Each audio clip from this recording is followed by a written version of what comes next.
आज এই তেলাওয়াতকৃত আয়াতটা, আজ এই তাফসীরটা যদি কোনো মানুষ মনে করে আমার দলের বিপক্ষে চলে যাচ্ছে, আজ এই তেলাওয়াতকৃত আয়াতটা, আজ এই তাফসীরটা যদি কোনো মানুষ মনে করে আমার নেতা নেত্রীর বিপক্ষে চলে যাচ্ছে, আমি মনে করি কোরআন যে মানুষের বিপক্ষে চলে যায়, যে দলের বিপক্ষে চলে যায়, যে নেতা নেত্রীর বিপক্ষে চলে যায়, সেই মানুষ, সেই দল, সেই নেতা, সেই নেত্রী কখনো ভালো হতে পারে না।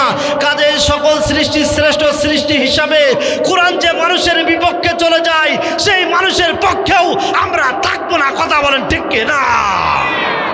কোরআন আছে যেখানে, কোরআন নাই যেখানে, তাই তুমি যে সেটাই হও না কেন।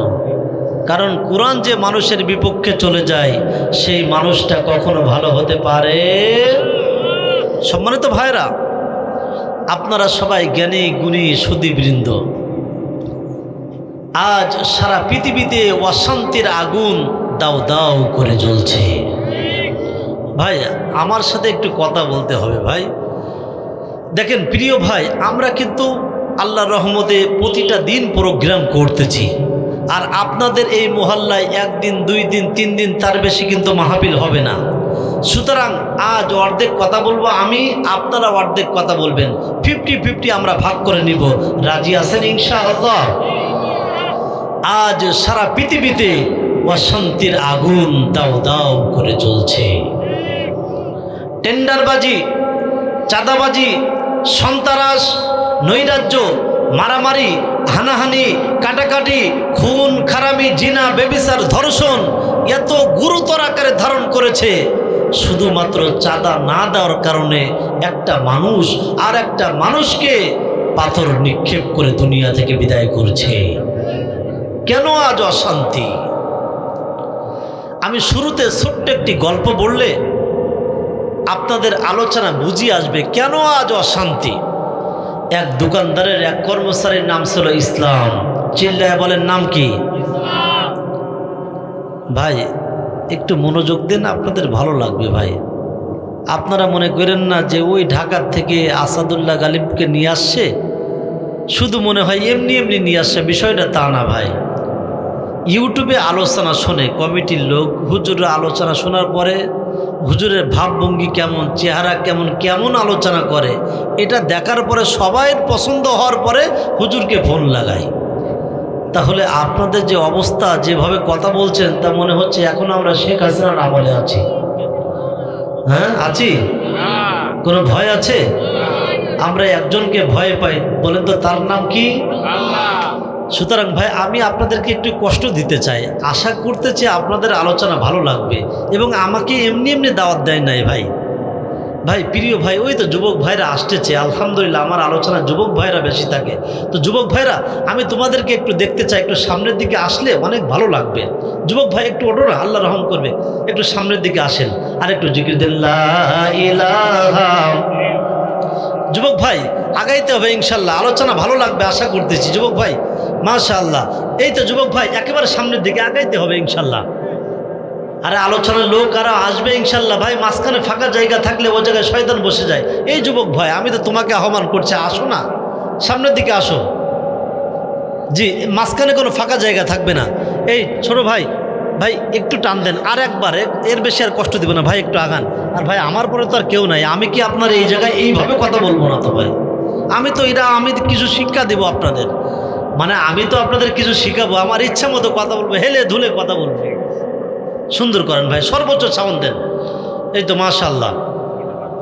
যোগ ভাই এই তো 3 জন আসেন ভাই, কাছাকাছি আসেন, একটু আসেন, এই পাশে আসেন ভাই, সর্বোচ্চ সাউন্ড দেন ভাই।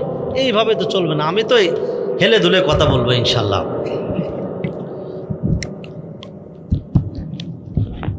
জি প্রিয় ভাই, আমি যে কথা বলতেছিলাম, আপনাদের মনোযোগ আছে তো? তবে আপনারা মনে করেন না যে রাত 12টা পর্যন্ত নিয়ে যাবে, না, বিষয়টা তা না। আমি 1 ঘন্টা আলোচনা করবো ইনশাল্লাহ। তবে আপনাদের মনোযোগ, এবং আমি আপনাদের ঢাকার থেকে আসছি কিছু দেওয়ার জন্য, এটা মনে রাখবেন ইনশাল্লাহ। আমি আপনাদের কাছে একেবারে ফ্রি হতে চাই ভাই। আমি কিন্তু হঠাৎ করে, যেহেতু আল মুসলিমু আখুল মুসলিম, প্রতিটা মুসলমান ভাই ভাই, কথা বলেন ঠিক কিনা? আমি আপনার ভাই হিসাবে দাবি করব, হঠাৎ করে একটা ভাইকে আমি কিন্তু দাঁড় করিয়ে দিব যে ভাই আমি কি আলোচনা করছি আপনি বলেন তো। না হয় একটা কিস্তা কাহিনী বললাম, আপনি কানের মজা নিয়ে চললেন, আগামীকাল চায়ের দোকানে বলছেন মাশাআল্লাহ আসাদুল্লাহ গালিব বাস্তববাদী খুব চমৎকার আলোচনা করেছে। চায়ের দোকানদার বলে কি আলোচনা করেছে, আপনি কিছু বলতে পারলেন না। এমন আলোচনা করে কোনো লাভ নাই, কথা বলেন ঠিক কিনা? এজন্য আমি হঠাৎ করে একটা ভাইকে দাঁড় করে দিব, ভাই আমি কি আলোচনা করলাম। এখন এই মুহূর্তে আমি আপনাদের উস্তাদ, কোরআনের উস্তাদ, আর আপনারা সবাই কোরআনের ছাত্র, কথা বলেন ঠিক কিনা? জি, দেখি কেমন মনোযোগ আছে। কেন আজও অশান্তি? এক দোকানদারের এক কর্মচারীর নাম ছিল ইসলাম। চিল্লায় বলেন নাম কি? এই দোকানদারের সুন্দরী রূপসী একটা মেয়ে ছিল, নাম তার শান্তি। চিল্লায় বলেন নাম কি? ইসলাম যেখানে শান্তি। এই ছোট ভাই উঠছেন কেন ভাই? উঠলে হবে না, যে উঠবে তার ধরবেন ইনশাল্লাহ। ওটা উঠির কোনো সুযোগ নেই ভাই, 1 ঘন্টা আলোচনা করব, তা আমাকে একটু ভিতরে ঢুকতে দেন, আপনাদের ভালো লাগবে রে, আশা করতেছি। এই দোকানদারের রূপসী সুন্দরী একটা মেয়ে ছিল, নাম তার শান্তি। চিল্লায় বলেন নাম কি? ইসলাম যেখানে শান্তি, ইসলামের কথা মতো শান্তি ঘর ছেড়ে চলে গেছে আউট অফ মার্কেট।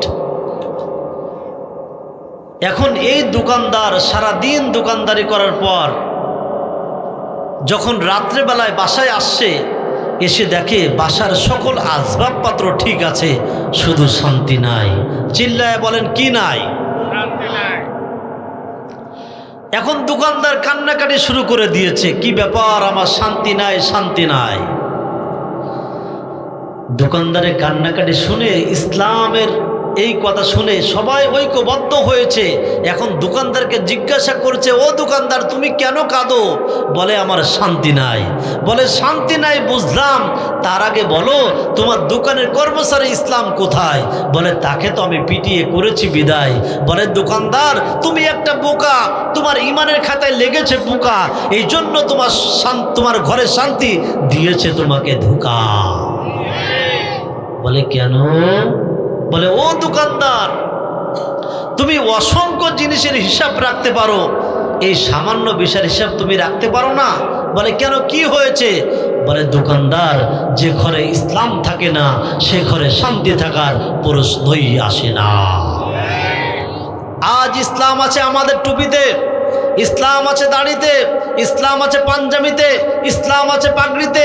যে ভূখণ্ডে কোরআনের আইন দিয়ে দেশ চালানো হয় না, ইহুদি নাসরা খ্রিস্টান বৌদ্ধদের আইন দিয়ে দেশ চালানো হয়, সংসদে কোরআনের আইন দিয়ে দেশ চালানো হয় না। আমার তো মন বলে সে দেশে শান্তি থাকার প্রশ্নই আসে না। মেডিসিন কম নাকি ভাই? একটু চিৎকার মারলে তো মাঝখানে আওয়াজ বন্ধ হয়ে যাচ্ছে। তো প্রিয় ভাই, আমরা যদি শান্তি পেতে চাই একটা জিনিসের নিকট আশা লাগবে, তার নাম হচ্ছে আল কোরআন। যদি বলেন তার নাম কি? এই কোরআন নিয়েই আজ মাহফিল। তো সম্মানিত ভাইরা, আমরা আর ভূমিকায় কথা না বাড়িয়ে, যেহেতু সর্বোচ্চ 1 ঘন্টা আলোচনা, আপনাদের মনোযোগ আছে ইনশাআল্লাহ?